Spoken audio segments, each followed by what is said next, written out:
Bonsoir et merci de nous rejoindre pour cette nouvelle édition. Voici les titres de ce mercredi 4 janvier.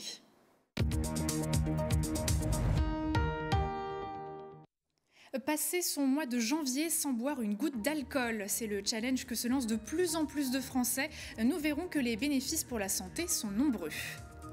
C'est la ruée vers le sport, se remettre en condition physique est l'une des nombreuses résolutions de début d'année, si bien que les salles font le plein d'adhérents.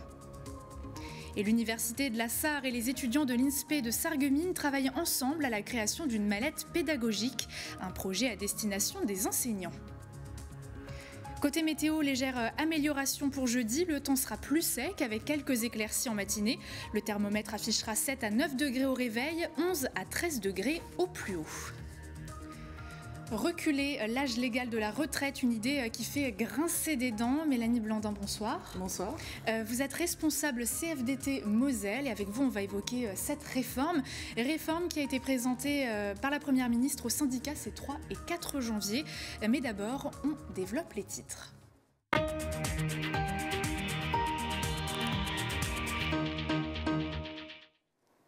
Une dizaine d'années de procédure plus tard et une comparution à Épinal ce mardi 3 janvier, François Grosdidier s'est déplacé pour une audience en correctionnel pour des faits de prise illégale d'intérêt et de possibles détournements d'argent public. 6 mois avec sursis et 20 000 euros d'amende ont été requis, mais le procureur a semblé écarter le détournement de fonds. Un premier soulagement pour le maire de Metz, on l'écoute. Enfin, c'était quand même un soulagement d'entendre dire, y compris par les accusateurs, eh bien, il y avait zéro détournement, zéro enrichissement, et raison pour laquelle ils ne demandaient pas d'inéligibilité. Ce qui apparaît au bout du bout des 2 enquêtes successives, c'est que je ne me suis jamais mis 1 euro dans la poche et que l'argent dont il est question a été strictement utilisé pour cette association Valeurs Écologie qui agit dans le cadre d'un intérêt général. La question sur laquelle je risque une condamnation ne concerne pas le moindre enrichissement, de ma part le manque de probité, mais le fait de savoir, question de droit pur, si un parlementaire pouvait, il y a 10 ans, quand existait la réserve parlementaire, faire financer une association qu'il présidait comme la commune qu'il dirigeait. À l'époque, on considérait que oui, on me l'avait dit. Aujourd'hui, le procureur, l'association des corps, dit que non. Et c'est la question qu'aura jugé le tribunal. La suite de cette affaire le 5 février prochain. 100 passages par jour aux urgences de Thionville pour seulement 12 boxes d'accueil. Manque de lits, manque d'effectifs. Résultat, un grand nombre de soignants du CHR Metz-Thionville est en arrêt maladie. Une mesure collective pour dénoncer ces difficultés. Et la direction semble avoir entendu l'alarme. Mardi soir, le directeur par intérim, David Larivière, a évoqué le plan d'action du CHR face à cette crise. On l'écoute tout de suite, ainsi que le chef des urgences. Nous devrons créer 6 postes infirmiers, donc de façon à assurer une activité 24 et une prise en charge, ainsi que des fonctions d'aide-soignants de l'ordre de 5 ou donc de 6 aides-soignants également, qui sont aussi amenés à travailler à la fois sur des fonctions de brancardage, de nursing, de la prise en charge de proximité des patients, mais aussi de lien, faire le lien et maintenir le lien avec les familles qui sont aussi bien sûr des acteurs importants dans la prise en charge des patients. La situation est assez semblable dans d'autres établissements en France. Voilà, ils ont eu besoin d'exprimer leur souffrance et elle a été entendue clairement. Voilà, à nous maintenant de progresser avec eux, et c'est une équipe qui est volontaire, je le répète. Voilà, et moi je suis solidaire de leur travail et je resterai solidaire de leur travail. Et par ailleurs, vous l'avez compris, l'ancienne directrice Marie-Odile Saillard n'étant plus en poste depuis le 31 décembre, c'est David Larivière, directeur adjoint, qui assure l'intérim. Le successeur devrait être révélé rapidement, notamment avant la fin du premier trimestre. Vous l'avez vu également, depuis le 31 décembre, vous n'avez plus de ristourne à la pompe. Pour remplacer ces remises, l'État avait annoncé la mise en place d'une nouvelle indemnité carburant de 100 € pour les plus modestes, ceux utilisant un véhicule à des fins professionnelles, quel que soit le véhicule. Cette dernière pourra être demandée dès ce 16 janvier jusqu'au 28 février sur le site impôts.gouv.fr. Pour en bénéficier, vous devez avoir un revenu fiscal de référence inférieur à 14 700 € en 2021. Pour le gouvernement, c'est une enveloppe d'1 milliard qui est allouée.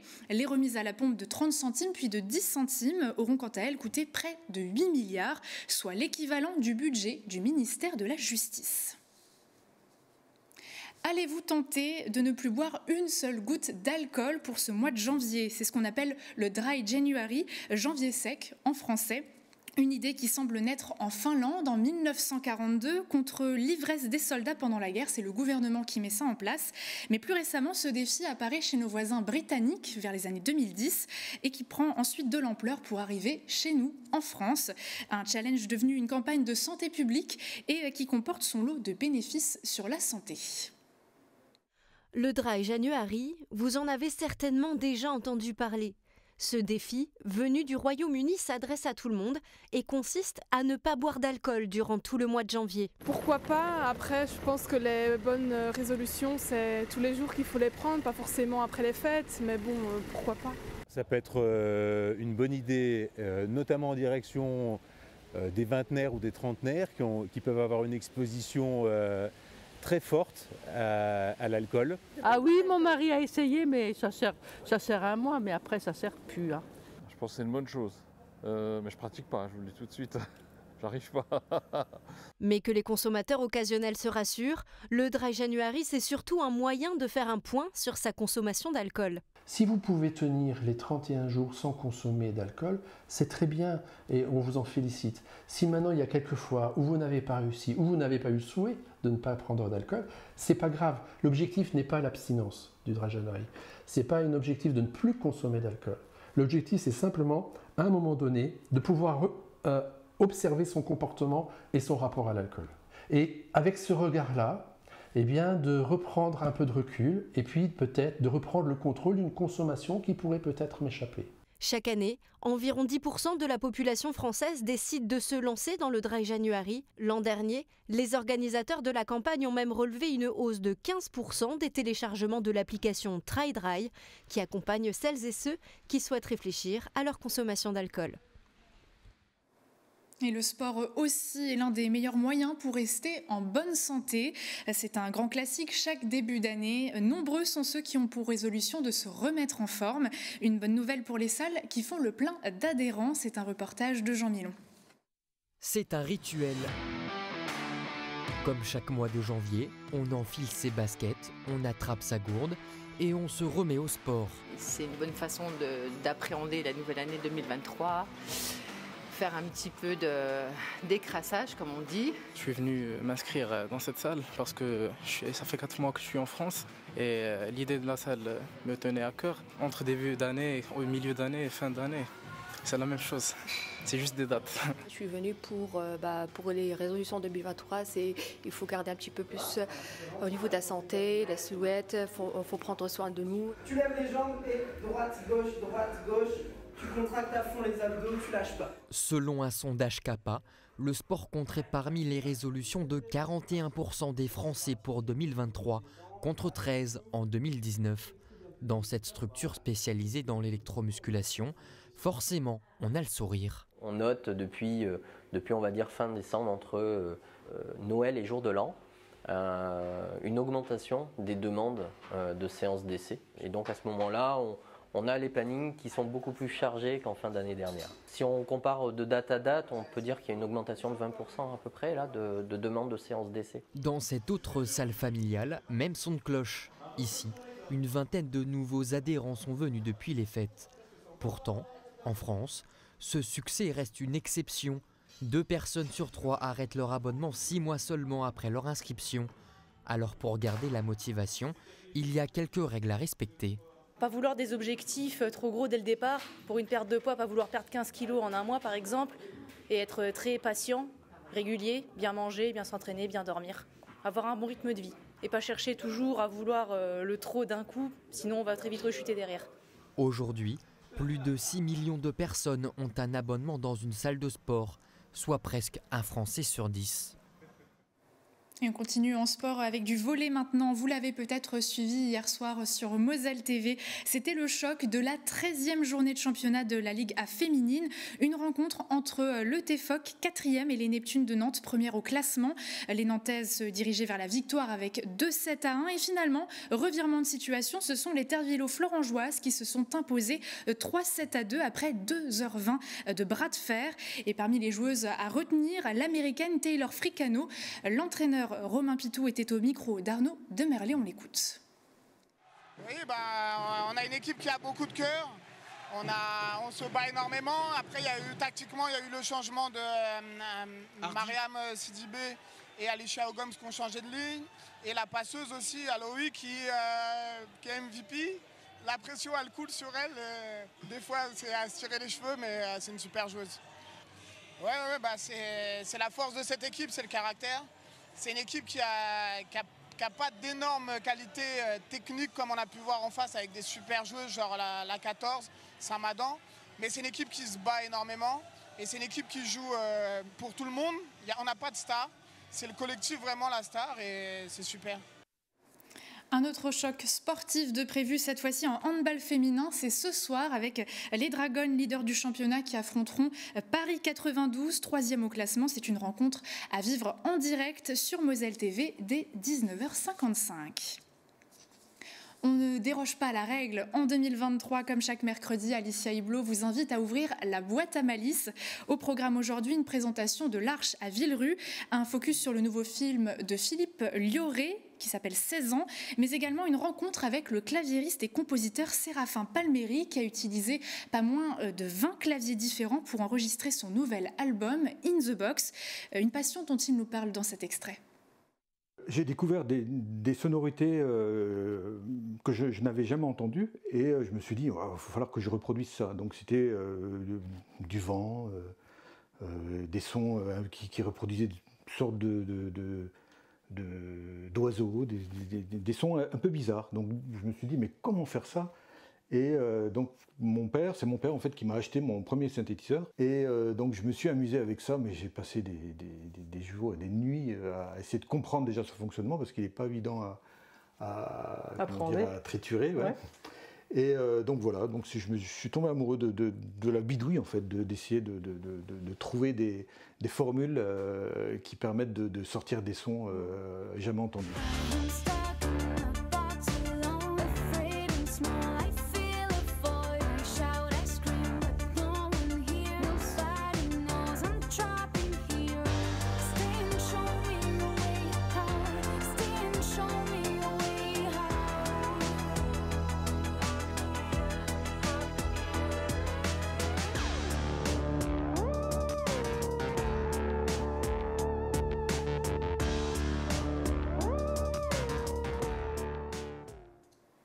Des sonorités à retrouver en intégralité ce soir à 19h dans la boîte à malice et sur notre site internet www.moselle.tv.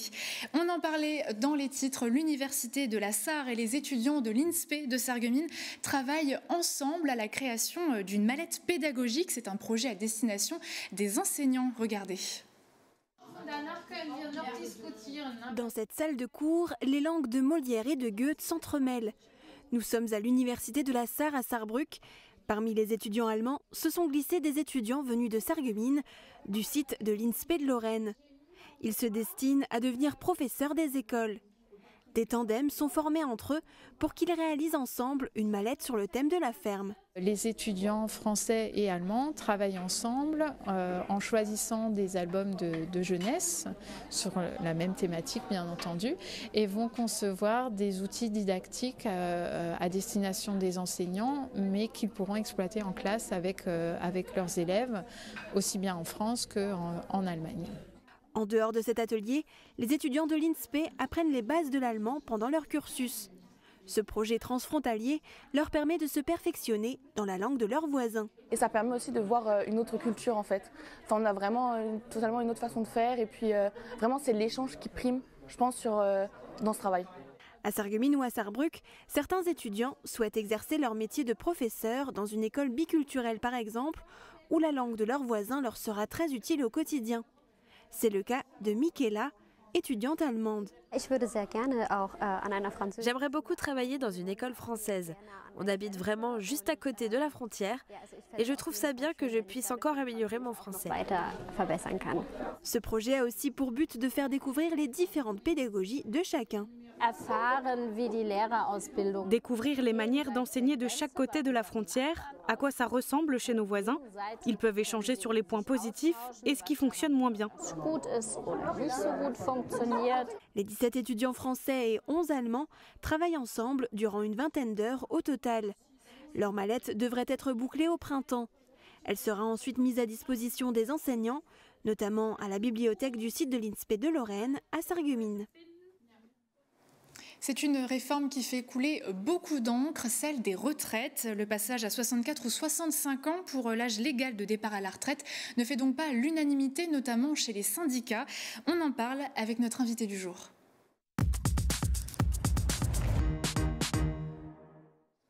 Mélanie Blandin, bonsoir. Bonsoir. Je rappelle que vous êtes responsable CFDT en Moselle, syndicat qui a été le premier à être reçu auprès de la Première ministre pour présenter cette réforme des retraites hier et aujourd'hui. Il en ressort quoi de ces premiers échanges ? Alors, on n'a pas beaucoup d'échos puisque c'était la dernière phase de concertation. On y est allé pour redire ce qu'on avait déjà martelé par avant. Voilà, avec un sujet, effectivement, notre refus et le refus de toutes les OS sur le recul de l'âge légal à 65, mais voire à 64. C'est pas le problème de l'âge, mais bien le recul. Et puis, la possibilité de dire ce qu'on pensait, notamment une réforme qui doit aller vers le gommage de certaines inégalités. Et voilà. Parce que pour vous, ce qui vous fait réagir autour de cette réforme, c'est que c'est une réforme que vous jugez injuste, c'est ça le terme ? C'est ça, qui ne va pas régler certaines inégalités du système, notamment sur la prise en charge des carrières longues ou de la pénibilité. Mais je pense que ce qui cristallise, c'est cette histoire d'âge. Et si on est arc-bouté sur ce fait qu'on ne souhaite pas le recul, qu'on refuse, c'est parce que déjà c'est injuste, parce que le recul de l'âge légal touche surtout ceux qui ont commencé tôt leur carrière, puisqu'aujourd'hui il y a la loi Touraine qui a déjà allonge le temps de cotisation à 43 ans. Donc réfléchissons aujourd'hui, vous entrez dans la vie active à 22 ans et 43 ans après c'est 65. Donc cet âge de liquidation pour la liquidation des retraites, ça touche surtout ceux qui commencent très tôt. Et les carrières longues, et si on fait une corrélation, souvent les carrières longues, c'est aussi des gens avec un métier pénible. Et donc, pour nous, ça ne résoudra pas le problème, si tant est qu'il y a un problème de déficit sur ces dépenses. Et vous parlez de carrière longue, il faut aussi une carrière sans embûche. C'est ça. Et puis, il y a aussi... un autre souci, c'est que sur cet âge, on cristallise, mais aujourd'hui, il y a un certain nombre de personnes qui ne sont plus sur l'emploi à cet âge-là, qui sont soit au chômage, soit en invalidité. Et donc, c'est comment on réfléchit à des emplois. Puisque si, effectivement, l'argument, c'est l'augmentation de la durée de vie, des gens, c'est aussi la capacité à continuer son travail, puisqu'il faut savoir que notre système, c'est un système par répartition, donc qui est financé par ce travail. Donc c'est aussi la question de l'emploi en France. Alors que si la situation de l'emploi en France va bien, les cotisations rentrent et le système de retraite fonctionne. Alors, prenons ce qui se fait en Europe. L'âge de départ légal pour la France, 62 ans, comme la Norvège et la Suède. Le Danemark, l'Islande ou l'Italie sont à 67 ans. Le Luxembourg, l'Allemagne ou encore la Belgique, 65 ans et quelques. Pour l'Allemagne, je sais que ça se joue à quelques mois. Au regard de ces chiffres, l'âge de départ en France est-il avantageux et est-ce qu'on peut vraiment faire un comparatif ? C'est difficile de faire un comparatif parce qu'on a des systèmes de calcul de notre pension qui sont très différents. Donc il y a à la fois le financement, mais il y a aussi la durée de cotisation pour pouvoir accéder à votre niveau de retraite et à un niveau de retraite décent. C'est ça la question. Un système de retraite, c'est ça. C'est le système de retraite par répartition n'est pas remis en cause dans cette réforme, il faut le dire, et ça, c'est important. Mais c'est une histoire d'équilibre pour pouvoir surtout aussi savoir à quel âge on part à la retraite et comment on arrive à une retraite d'un niveau décent. Et ça, il y a effectivement des questions à se poser et des réponses à donner aujourd'hui, notamment, comme je vous l'avais dit, donc, sur la pénibilité, mais aussi sur la prise en compte de l'égalité. Aujourd'hui, si on regarde... Le but pour nous d'une réforme, c'est d'arriver à un système où on gomme des inégalités. Un équilibre, peut-être. Un équilibre. Dans une interview sur France 2, le président de la République expliquait que cette réforme des retraites, c'était le seul moyen, en tout cas l'unique moyen pour rester dans ce système actuel. Travailler plus longtemps puisque nous vivons plus longtemps. Une réaction peut-être à ça? Est-ce que vous êtes convaincu de cette prise de parole? Non, parce que c'est assez injuste, je le redis. Déjà, il faut mesurer qu'on vit plus longtemps, mais dans quel état? Donc il faut compenser ça avec l'état de santé, puisque d'accord, la durée de vie s'allonge, mais la durée de vie en bonne santé ne s'allonge pas pour tous, et notamment pour certains métiers. Et donc j'allais dire, c'est les mêmes qui payent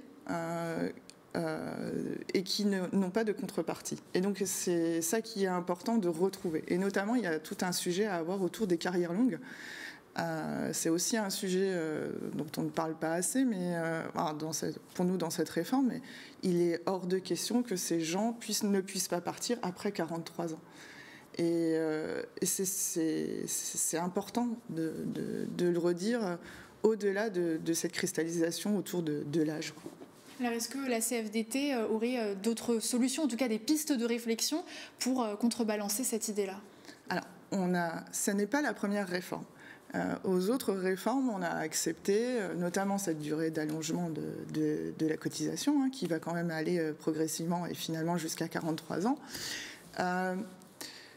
Aujourd'hui, si on regarde sur le long terme, il n'y a pas de dérive des dépenses des retraites.